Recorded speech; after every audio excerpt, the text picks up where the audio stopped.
एक छोटे से गांव में एक लड़का रहता था। उसके घर की आर्थिक स्थिति बहुत ही कमजोर थी। पिता की मृत्यु हो गई थी। उसकी माँ घर घर जाकर बर्तन मांजकर गुजारा करती थी। वह लड़का अक्सर चुपचाप ही बैठा रहता था। एक दिन उसके टीचर ने उसे एक पत्र देते हुए कहा, तुम इसे अपनी माँ को दे देना। उसकी माँ उस पत्र को पढ़कर मन ही मन मुस्कुराने लगी। बेटे ने अपनी माँ से पूछा, माँ इस पत्र में क्या लिखा है? माँ ने कहा, बेटा इसमें लिखा है कि आपका बेटा कक्षा में सबसे होशियार है। हमारे पास ऐसे अध्यापक नहीं हैं जो आपके बच्चे को पढ़ा सके, इसीलिए आप इसका एडमिशन किसी और स्कूल में करवा दीजिए। लड़का खुश हो गया और साथ ही साथ उसका कॉन्फिडेंस भी बढ़ गया। वह मन ही मन सोचने लगा कि उसके पास कुछ खास है।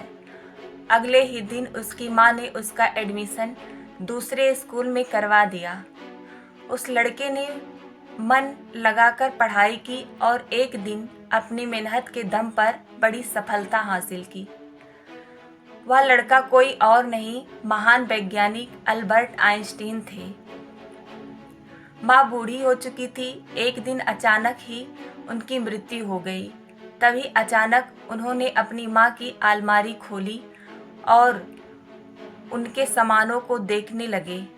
उनकी नज़र एक पत्र पर पड़ी। यह वही पत्र था जो उनकी टीचर ने उनकी माँ को देने के लिए दिया था। जाने उस पत्र में क्या लिखा था। उस पत्र में लिखा था कि आपको ये बताते हुए हमें बहुत दुख हो रहा है कि आपका बेटा पढ़ाई में बहुत ही कमज़ोर है। जिस तरह से उसकी उम्र बढ़ रही है उस तरह से इसकी बुद्धि का विकास नहीं हो रहा, इसीलिए हम इसे स्कूल से निकाल रहे हैं। आप इसका एडमिशन किसी दूसरे स्कूल में करवा दीजिए, नहीं तो घर में इसे पढ़ाइए।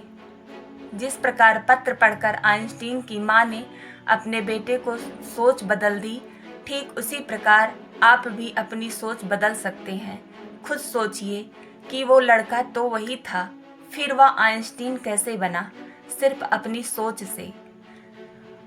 उन्होंने मान लिया कि वो खास हैं। हम अपने बारे में क्या सोचते हैं, ये हमारी ज़िंदगी में बहुत मायने रखता है। खुद के बारे में हमेशा अच्छा और पॉजिटिव सोचें। आपकी सफलता में इसका महत्वपूर्ण रोल है। आप बेहद खास हैं।